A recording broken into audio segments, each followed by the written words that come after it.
Welcome to Business Coaching Secrets with Karl Bryan. If you want to attract new high-end coaching clients, fill live events, and build a wildly profitable coaching practice where business owners pay, stay, and refer, you've come to the right place. In this podcast, Karl provides his keys to the kingdom for finding and signing high-paying clients and building the coaching business of your dreams. Here we go. Yo ho ho, welcome to Business Coaching Secrets. This is Karl Bryan coming at you with my boy Road Dog. Road Dog, how goes it? Technology is always not my friend, but it is it's a part of life, so I'm here and I'm alive. That is good to hear, man. That is good to hear. So I tell you what, let's get straight into her, bud, after a few little tech difficulties. So yes. We got some questions rolling in or what, my man? Yes, we do. So I'm going to switch up the order here a little bit from what I thought I was going to do. All right. So why don't we start with this one's good. So my client sells health supplements. Okay. Revenues are about $1 million per year. He grows his business quarterly, but expenses creep up. Any solutions? So health supplements, yeah. Okay, so this, once again, this will be a gross and net profit kind of question. First of all, okay, psychology always plays a part. In fact, you know what? One of my favorite books and something that I would recommend every single person listening reads is Money Master the Game. If you don't know what it is, it's a book by Tony Robbins, okay, and it's effectively about, it's about becoming wealthy, but also staying wealthy, right? Which, quite frankly, are two very different disciplines. And he outlines it very, very well in the book. But I'll tell you this, read the book. In fact, I've read the book a few times. I've also listened to the audio version of it. It's about wealth, but then if you understand Tony Robbins, this is going to make perfect sense. But the book is 80% psychology, if not more, right? So again, your client trying to become highly profitable, it's as much psychology as anything. In fact, I sent this out not long ago, but revenue expenses have a way of meeting revenues. It's up there with the wonders of the world, like the Taj Mahal, the Great Wall of China, the Colosseum, etc. It just blow your mind. So how do you control expenses? The painfully obvious, go through their expenses line item by line item, control those bad boys, go through their credit card statements, make sure that they're not, getting off the hook with their expenses. But that's the obvious bit, but it's a psychological shift. Here's something that I find to be insanely powerful and something that I think will accelerate that for your, will help accelerate that for your client. What that would be, is that, okay, once you get to break even, okay, so let's say you get a client, they do $1 million a year, and then let's assume $600,000 is their break even. Here's what happens. So you've got gross and net profit. Okay, so gross profit is like, say, going to be 50%. And then if that were to be the case, then net profit would probably live in and around 20. Okay, so 50 is gross, net is 20. Well, once they hit break even, okay, here's the magic and what I want you to take away from it and really emphasize with your client. Once they hit break even, which I just said a minute ago was going to be $600,000, well, every dollar above $600,000, because they've covered their nut, they've covered their expenses, they move into gross profit margins instead of net profit. Okay, so if the gross profit I said was 50%, if they hit $1 million on the last 400,000, he'd make 200 grand because he'd be dealing with 50% margins. You follow that? So the psychological play there is the closer you get to the finish line, the faster you go. Okay, so again, think of somebody doing a marathon or a long race. What do they do in the last 50 meters? They sprint, right? Blow your mind. Like, how do you sprint, right? Like, you're knackered, you've been running for hours, and you decide to sprint. Why? Because you see the finish line. My opinion is that when you explain it and you really get it, to explain it and have them get it are two completely different planets. So you really want to get good at explaining this, emphasizing this, using examples and whatnot, always powerful there, or stories.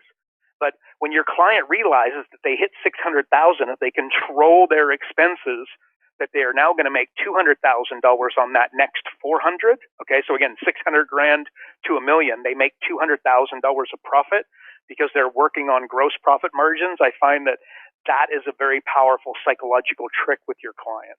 And I also would say that I don't think the average business coach understands that, and therefore they don't even know that they should be explaining that to their client and assisting them with that, suddenly getting to the finish line.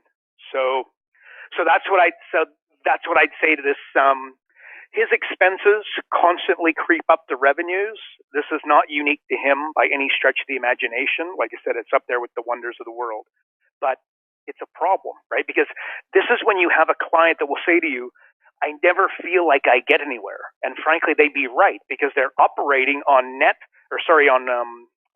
profit margins, which are 20% instead of gross profit that are 50%, because they never get, over that line. They never hit the threshold. So that's what I'd say to that. It's a psychological trick, Road Dog. A little bit outside the box for the average bear, but insane power in that, in my opinion. That makes sense, Road Dog? You get it? Yeah, it makes complete sense. It's funny because it sort of leads right into this next question, because not at all related, but 100% related from the psychology aspect of things. So here's a good one, right? And we hear this all the time, dude. Like this is call reluctance 101. This guy, emailed and said, hey man, I stare at the phone and practically freak out. I realize the importance of working the phone, but I can't get past it. Help. So it's like, this is a psychology thing as well. So what do you say when somebody's in that, you know what that is, right? They're almost in paralysis of just picking up the phone and just doing it. What I call, you hide behind the computer, stare at the phone, and experience pain. That's how I describe it. So a wise man once told me this, like the guy named, Bob Boak, Sean Boak, one of my best buddies, Sean Boak, his dad. But anyways, he, what he said to me, he said, Carl, 95% of business is done over the phone. The other 5% doesn't work, right? This is like literally in high school days. And for some reason, it's really stuck with me and I've remembered it. I don't necessarily agree 100%, but I think that there's insane power in that. Like, I'll meet a business coach and they say, yeah, I get it, but I'm way better face-to-face than I am over the phone. Well, if you think about it, like face-to-face, back in the day, I'd jump in my car and I'd rip around and I would do appointments as a business coach. I could do 4 appointments in a day on average, maybe a little bit more, but realistically, by the time I drive there, I get parking, I get into the office, it's a, kiss on the cheek for the girls, and it's a shoulder hug for the guys, blah, blah, blah, blah, blah. It's grab me a coffee, grab me a tea, whatever. You can get 4 appointments done in a day face to face. Well, over the phone, in the same amount of time, you could get 10 appointments. You could certainly get 8 appointments done, twice as much. I'd say you could get 10 appointments done over the phone. And then, by the way, if somebody doesn't show up or the appointment doesn't, happen, you don't all of a sudden smoke. You just go to your computer and start pounding through emails, writing, completing your book or whatever the task is that you're trying to get done. So what I'm getting at is getting good on the phone is a skill that I highly, highly recommend. So you get your head around that. And now, what's the other point that I would say is that stress comes, like what we're doing, like stress comes from making things bigger than they are, and then failure comes from making things smaller than they are. Well, in this instance, it's the first one, like where we're making it bigger than it is. They're sitting there staring at the phone, and they're making this significantly bigger than it needs to be, right? And that's like, so then what's the solution? You got to reframe it. Like if you introduce me to somebody who's got depression, I'll show you somebody who is completely fixated on themselves, because it's impossible to think and be worrying. Like it's impossible to be, thinking about other people and then be depressed, right? You'd have to come back inwardly, start thinking about yourself, and you'd go back into depression, right? So in this instance, when you're thinking about phoning folks and whatnot, what I want you to do is, rather than phoning them and thinking about money and how you're going to be successful, how they're not going to think you're a jerk off, so they're not going to hang up the phone and take love away from you and make you feel crappy about yourself, reframe it to like just call them to help them, right? Like, so an example, and that all sounds good, I get it, okay? So here's an example though. If you just open up the local newspaper, and yes, there are plenty of them, you just, jump in your car, drive within 5 minutes, you run into a newspaper, right? Magazine, advertising on the radio, billboards on the side of the road. I mean, advertising, digital marketing, have a look at the local websites, have a look at Craigslist. You'll see people advertising all over the place, right? Let's just go to the local newspaper, open it up, and then look at the average ad. You know, like there's a half-page ad, a quarter-page ad, a full-page ad, an eighth of a page ad. There's the line ads, the little small boxed ones, etc. Just look at those ads and tell me, what are the chances of those ads working, right? And if you know anything about advertising, what you're going to find is that 90% of them, 80% for sure, are going to be what I just call a blown-up business card, where they've got the name at the top, they've got service, quality, dependability in the middle, and then they've got their phone number on the bottom, right? Like, what are the chances of that ad working? Like, should they really be spending the money on those ads? And then, by the way, phone the newspaper, phone the magazine, phone, you know, the billboard company, find out how much they're spending on that ad. And let's say that it's $1,000 a month, whatever. Okay, it's $1,000 a month. That's $12,000 a year. If it's half of that, it's $6,000 a year. Like $6,000 could get him, his wife, and 2 kids, or her, the husband and 2 kids, to Disneyland and home, and with tons of change and tons of T-shirts and tons of, you know, sweatshirts with Mickey Mouse on them, right? So what I'm getting at is that why not just phone this guy or gal as a community service and say, look, I don't know why I'm calling you. I don't even know what I felt called to call you. I know a thing or two about advertising. I know a thing or two about marketing. And like that ad that you've got, I know that you're spending about $6,000 a year on that bad boy. Can you do me a favor? I know that, and by the way, say this, I know I don't need to ask you if it's working because I know it's not working. It'd be highly disappointing. Just do me a favor, shut that off, take the money, and take your 2 kids to Disneyland and your hubby, right?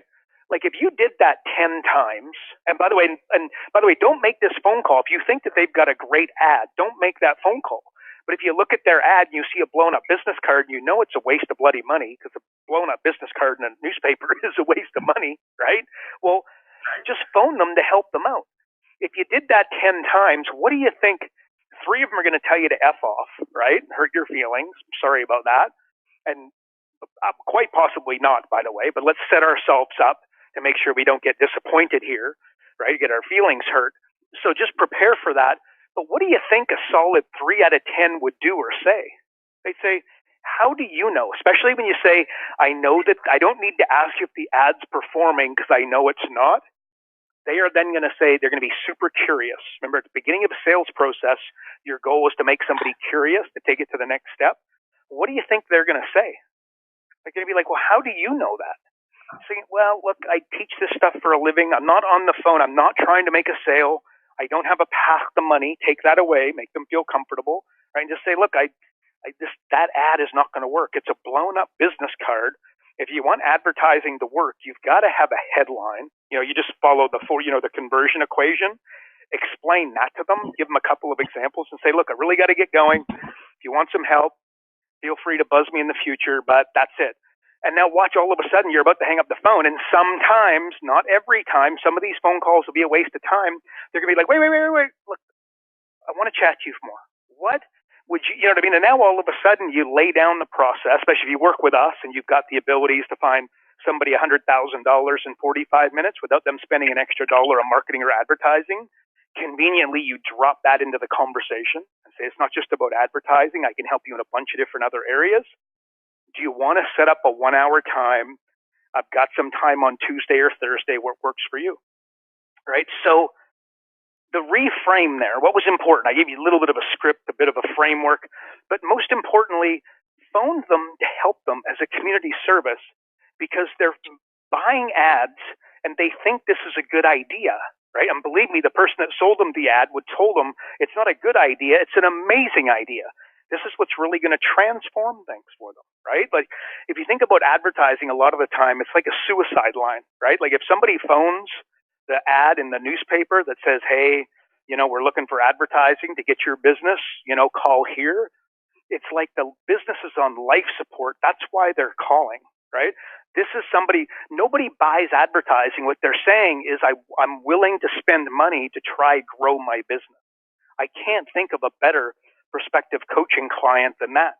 Because remember, when I take on a coaching client, there's a couple things I'm looking for, but number one, by a country mile, is hunger. You give me somebody who's hungry, and I'll have a wicked coaching relationship with them, right? Well, someone who's spending money on advertising is absolutely there. So, Road Dog, advice for a good friend who's, again, hiding behind the computer, staring at the phone and experiencing pain, you've got to reframe it, and you've got to call them from a place of helping them as opposed to trying to fill your bank account, because that's always, again, much like depression. It's very inward, and it's a good way of taking something small and making it big, which is, quite frankly, just setting yourself up for failure. So that's what I'd say. And again, just reframe it. And so many other, again, when you're sitting with somebody and you're, closing coaching, remember who's doing who the favor, right? Like if I'm sitting with you and I'm trying to sell you coaching, and I mean, again, it's some pretty decent prices, and you said yes.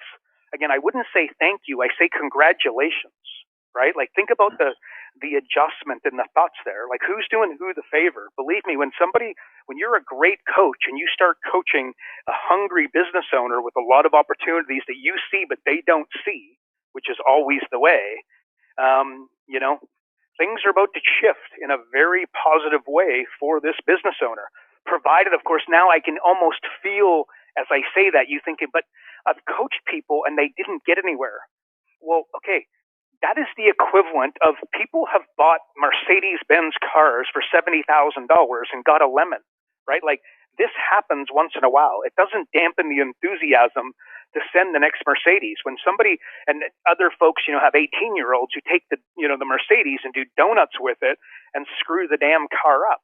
Once again, that's not the fault of the manufacturer. When you sell a car, you've got to sell the absolute best case scenario. You have an obligation to do it. If you had a salesperson who didn't, you'd sack them. You'd fire them in 2 seconds.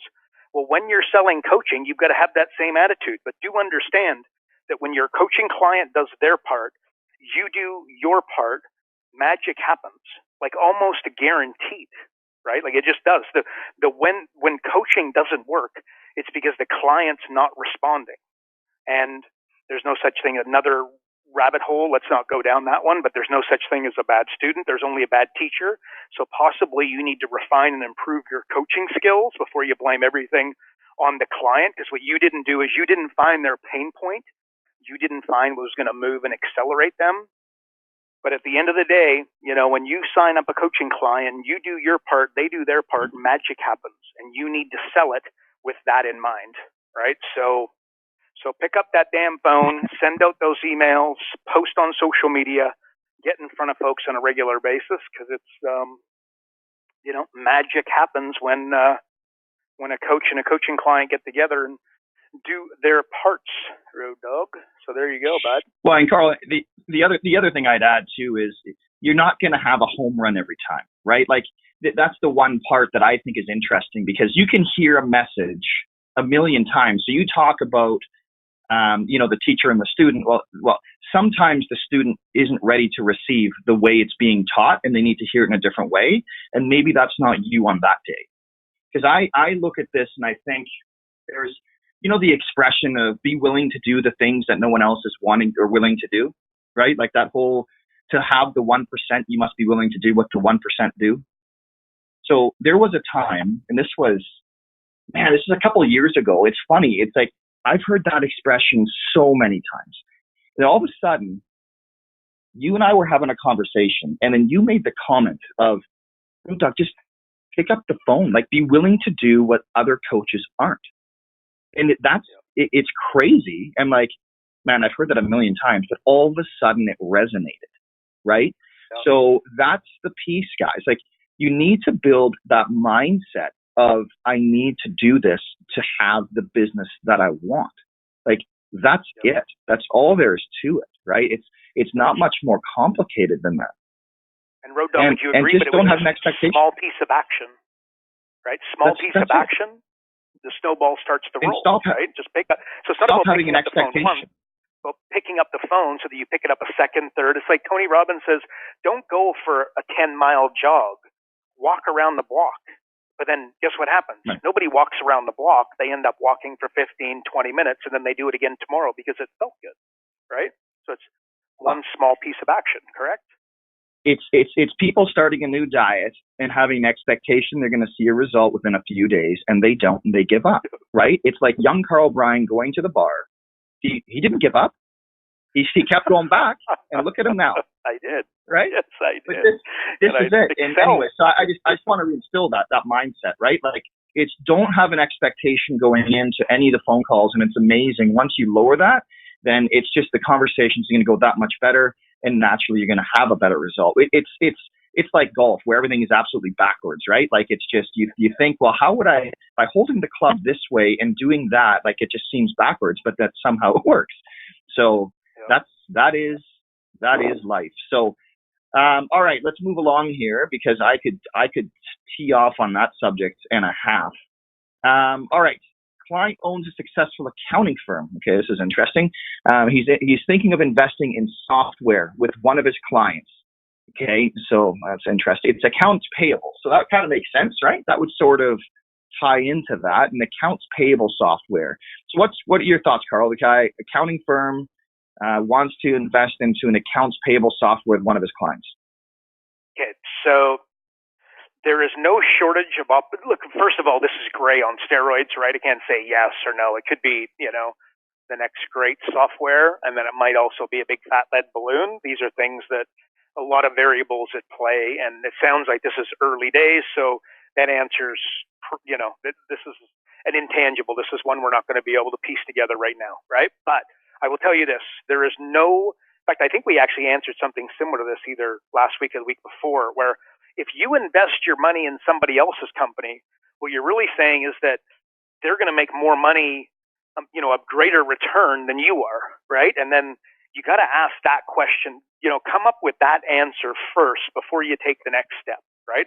Is that money better, invested in your own business? And that would be a staff member, that would be a new product, that would be some marketing, that could be some Facebook ads, etc., right? But I'll tell you this, there's no shortage of opportunities to make money. There is an infinite and insane number of opportunities to lose your backside in one foul swoop on one transaction. And it happens all the time. Just think about in your own world. Think about if you could have a do-over on the 3 biggest financial mistakes that you made in your life. Imagine how much money you would now have in your bank account. Those would be home run.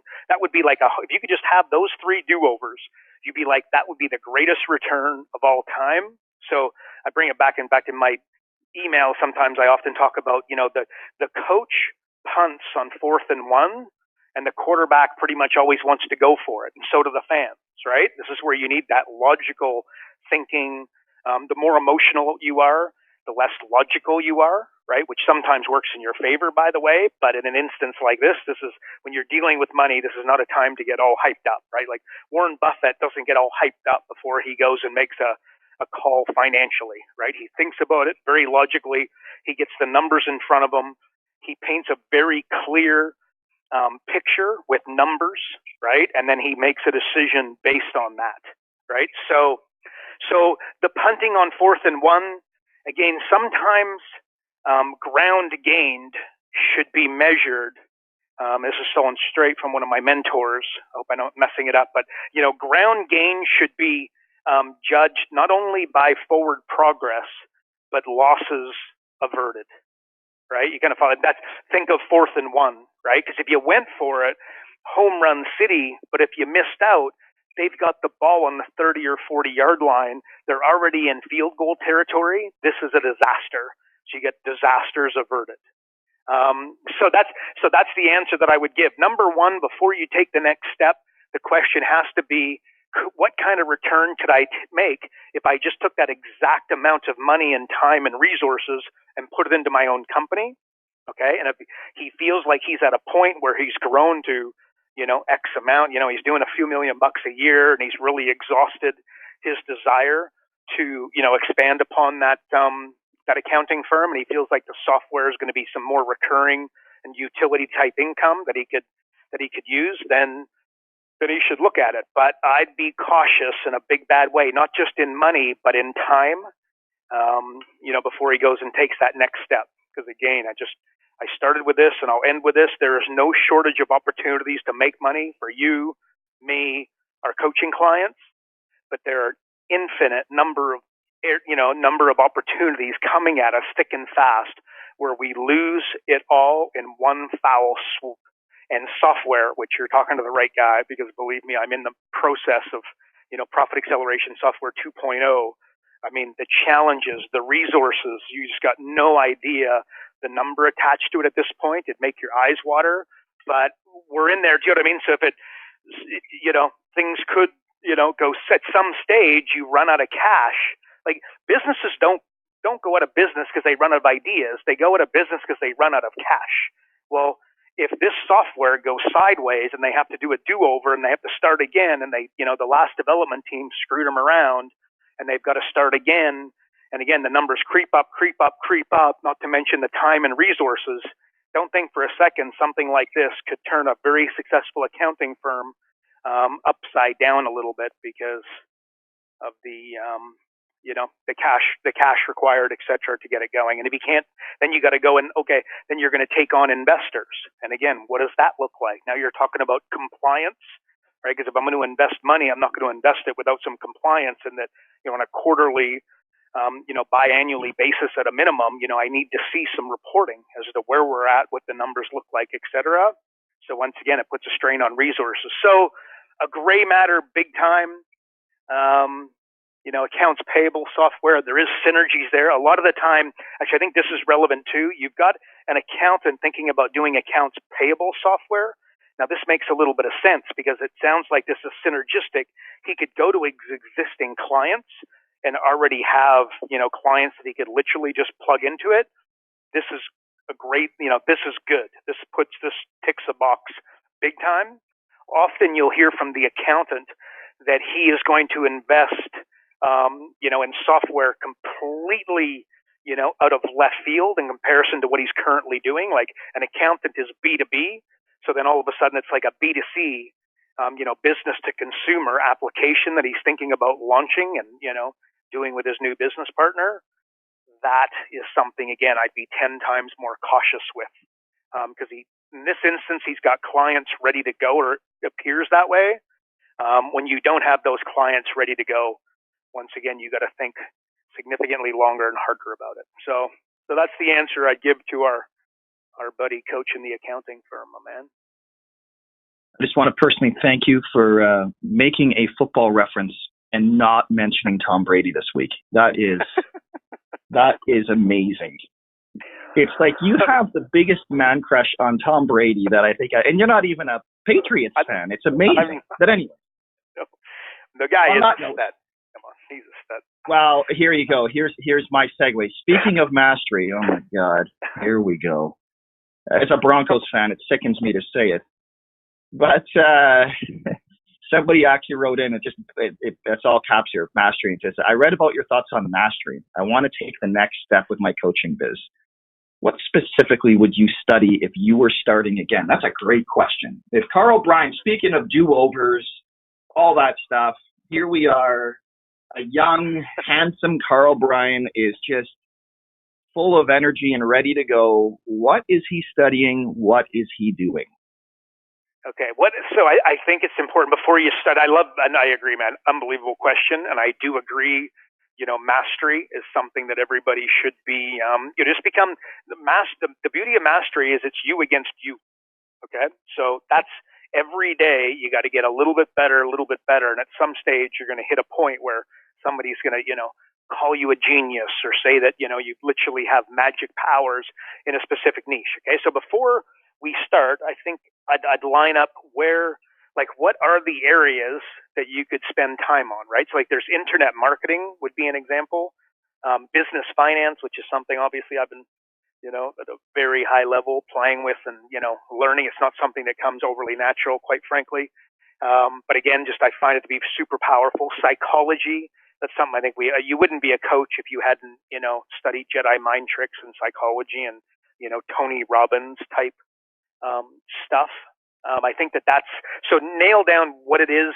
You're not going to be able to learn them all, right? So again, if you're going to achieve mastery, I think mastery would be more defined as like an inch wide, mile deep. So I'd line those things up, and I would say lead generation is there's seductive versus delusional. I talk about that a lot, like the seductive nature or the seductive names of the books, like the 4-Hour Work Week and The Secret, and Go With Your Gut, etc. So they've got that seductive title. Well, lead, but you got to read the damn book most of the time, right? The 4-Hour Work Week is an unbelievable book, but people read the cover and don't read the book, and then go away thinking that the goal is to have a 4-hour work week, right? It's not what he's saying at all. So, the seductive versus delusional, I think that's important just to have that out there. But I'd say that seductive for business owners is lead generation without question. If you look at a lot of my advertising, again, we advertise heavily on Facebook, Instagram, LinkedIn, etc.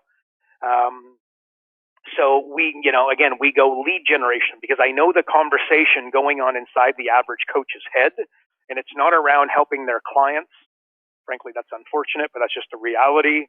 It's not about business finance. That's for damn sure. It's not about accounting.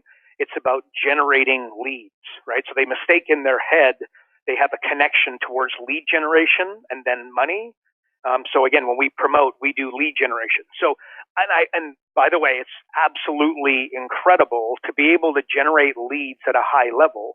Like, we get 200 subscribers to my magazine every single day. Like, that's not opt-ins, that's new subscribers to my magazine every single day, right? You can imagine we spend a fortune to do so, but this is what we're doing. So to have those powers, to have the ability to generate a lot of leads, I think is, a skill worth thinking long and hard about.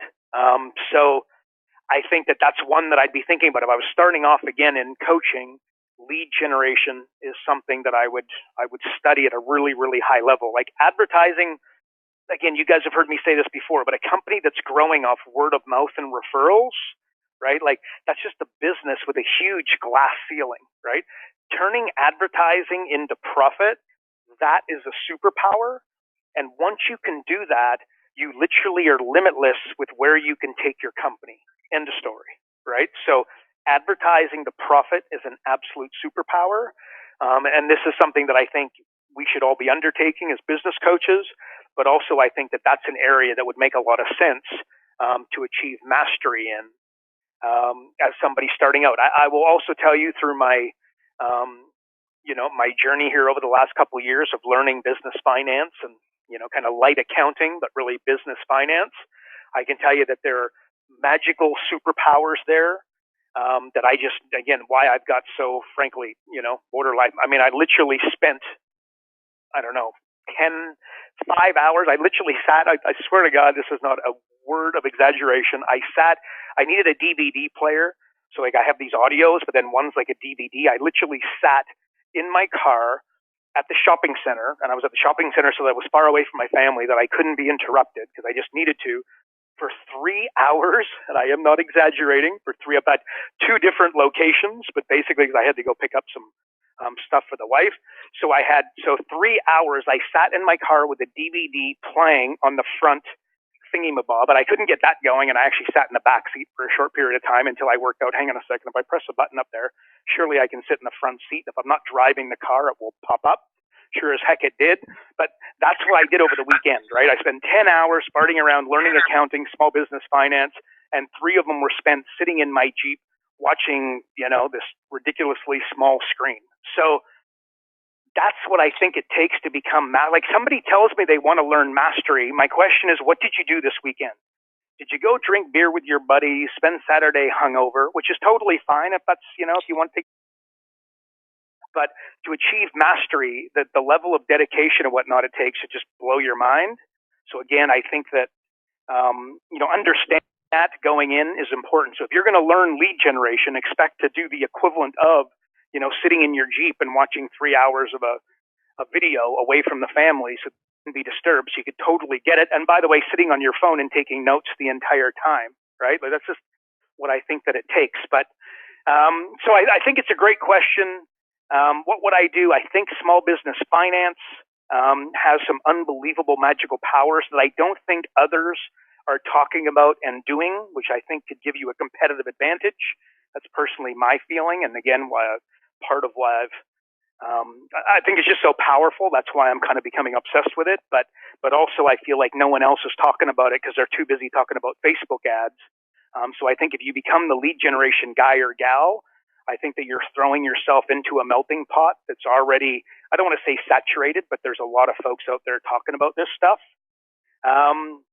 So yeah, and I think another area, I think wealth creation, again, is something that's not looked at, because at the end of the day, you can get lucky and make it, you can't get lucky and keep it. Right? Again, I'd write that down and put it on a Post-it note and post it to your computer. Making money is easy. Keeping money is very, very hard. Think about my example of expenses. So I think that wealth creation is also, why the heck are these business owners who you're coaching working so darn hard and trying to make this money? Because ultimately they want to be able to retire and not worry about, where their check's going to come from or where their meal is going to come from. They don't want to work at Home Hardware or McDonald's one day. I think that's insanely relevant. So that's another area that I think about. So I don't know if I'm answering this question properly, but mastery, I think that's what it takes. It is something that I would absolutely hone in on, and I'd encourage everybody to go an inch wide and a mile deep in something. And I really think that those are the niches for business coaches where I'd look to achieve mastery, which were basically lead generation, business finance, wealth creation. And also, I didn't even say mindset. Look, becoming a Jedi Ben, there's no such thing as a bad student. There's only a bad teacher. So understanding that motivating your client, it's you know what I mean? Like, there's not a straight line. A metaphor, again, that I give is my 6-year-old daughter. She doesn't always want to brush her teeth. Some nights I got to be demanding. Some nights I got to take something away. Some nights I got to grab my own toothbrush and brush them beside her. And I just instinctively know what she needs in that specific moment. And that's where I go, right? But sometimes it is just a matter of getting a little bit pissed off or taking something away, right? Well, with your coaching clients, it's not dissimilar. And we're talking about the same 6-year-old daughter who lives in the same house with me, who brushes her teeth every night with me, right? Like, so your coaching client who you don't have that close of a relationship with, you've got to be, really on the Jedi mind tricks, the ability to influence them, the ability to get them to act is not, don't expect to just have this coaching client and, they're looking for significance in the red Ferrari, or they've got 3 kids under the age of 5. So you feel like time is their number one, and they've told you that time is the number one thing that they want. Well, don't just think that they're going to act this, you know what I mean? Like, every coaching call is going to take the same. Manipulation is a wrong word, but the right act is what you're looking for. You're looking to manipulate their actions in their favor. So getting, becoming, like NLP, hypnotherapy, that sort of stuff is, again, some skills that I would encourage folks to explore in terms of mastery. You're not going to get them all. So really, to the person asking and anybody listening, I think that you got to nail down what it is that you're going to do and decide on. But that's the answer that I'd give there, my man. I think it's a great. So for those of you, it's a great question. I was just going to say, for those of you not familiar with the Canadian Dictionary and wondering what the hell is Home Hardware, that would be a Lowe's or a Home Depot equivalent.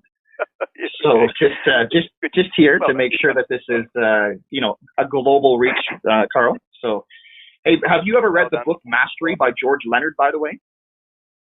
No, I haven't. I don't even. No. Okay. Good. I'll drop it off your house. It's a fantastic book. It's a fantastic book. It's all built on the principles, basically, of martial arts and mastery. And I think you get through this in a day. It'd take me a week, but I'll drop that off. It's a fantastic book. So cool, man. I think we'll leave it there for this episode. Do you have any parting words of wisdom in under 3 minutes? Do it under 3 minutes. Come on, man. Don't restrict me. Here's another. Okay, so hockey, I got a background in hockey, right? I can tell you that the way to get benched is to make a mistake and to follow it up with a stupid act. So as an example, I play hockey. I'm a short guy. I like to stick handle the puck. Well, if you're on the blue line, you don't need to understand hockey to probably get this. You don't want to dangle the last guy, because if you're on the blue line, you're probably the last. Like, there's nobody in between you and the goalie. So this is not a time to dangle. This is not a time to try put the puck through a guy's legs, right? Well, I would be known to do that every once in a while. Whoopsie, right? But I would dangle on the blue line. Now, if I lost the puck, I'm getting in trouble, right? It's a 101. The coach is about to take your butt, sit you down, and give you a stern talking to.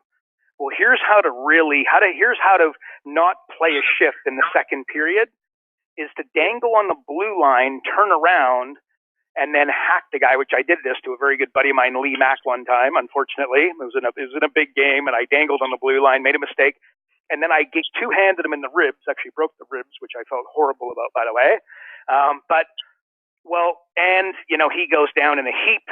I get the puck back, but they blow the whistle, and guess where I'm sitting? In the penalty box, right? And then I come from the penalty box to the bench, and what do you think happens, right? I got my butt stapled to the bench. It doesn't matter if I'm the best player, the worst player.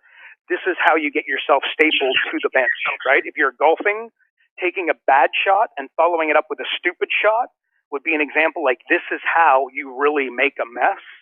So I want to go back to something like, the software question, or again, a little bit of a theme today, or, a few different, like wealth and they ending up being successful with their business, ending up in a situation where you don't have to worry about working at Home Hardware or what's the American version, Road Dog? I forget. Lowe's or Lowe's. Home Okay, Depot. We have Home Depot. Don't act like we don't have Home Depot. They've got those dealers down the street. Settle down. Okay, all right, there we go. Okay, Home Depot. But if you don't want to end up working there, again, you want to be smart about that. But so with, and think of it in financial terms, making a mistake and then following it up with a bigger mistake is how you're coaching clients, and frankly, how you and how we could end up in a very precarious financial situation. So sometimes you got to take it on the chin that this was not a good idea and slide out, where I think that people double down in that instance. And again, just think real estate here. They double down and end up with a mess. So think about that, guys. Sometimes ground gained is not just in forward momentum, but it's in disasters averted. And I think that's very good. Again, and your top 3 financial disasters that you have had, and I bet you've got more than 3, but just take the top 3. If you could have that money back, you'd be sitting real pretty, and that would be a really profitable day, the day that you could have those do-overs. So thinking about that, and you probably find those disasters, there's a good chance that it was a mistake followed by a bigger mistake that landed you in hot water. So that will be the theme. That will be the way we close, my man. So good stuff. Road Dog, appreciate you, bud. What about you, man? Any closing comments? I would just say pick up the phone without expectation. That's it. Just if you're struggling to get clients, you're struggling just to sort of get going, or you want to take this to the next level, just remove. And this goes for anything in life. I don't care where, right? This could be in a relationship with your spouse. Don't go in with a level of expectation, because that's just horse trading, right? Like, what you want to do is just genuinely do the deed. Right. So I could go off on a tangent there, but I'll leave it there, Karl. Just remove your expectations out of your life on all things, and it's amazing what'll happen. You beauty. High five, dude. I would appreciate that, man. Just walk around the block. Don't go for a 10-mile jog. So there we go. Road Dog, appreciate you, bud. Appreciate everybody listening. Thanks for coming to the podcast. And by the way, guys, if you could leave us a rating, super appreciated. If you could leave us a review, super duper appreciated. If you could share it with somebody who you think would be a fantastic coach, or somebody who is an existing coach looking to take it to the next level, that would be also fantastic. So thank you so much for your time, guys. Thanks for listening, and we'll see you next time on the next podcast. Karl Bryan built Profit Acceleration Software 2.0 to train business coaches how to find any small business owner more than $100,000 in 45 minutes without them spending an extra $1 on marketing or advertising. This becomes a business coach's superpower. So as a business coach, you'll never again have to worry about working with business owners that can't afford your high-end coaching fees. Check us out at Focused.com.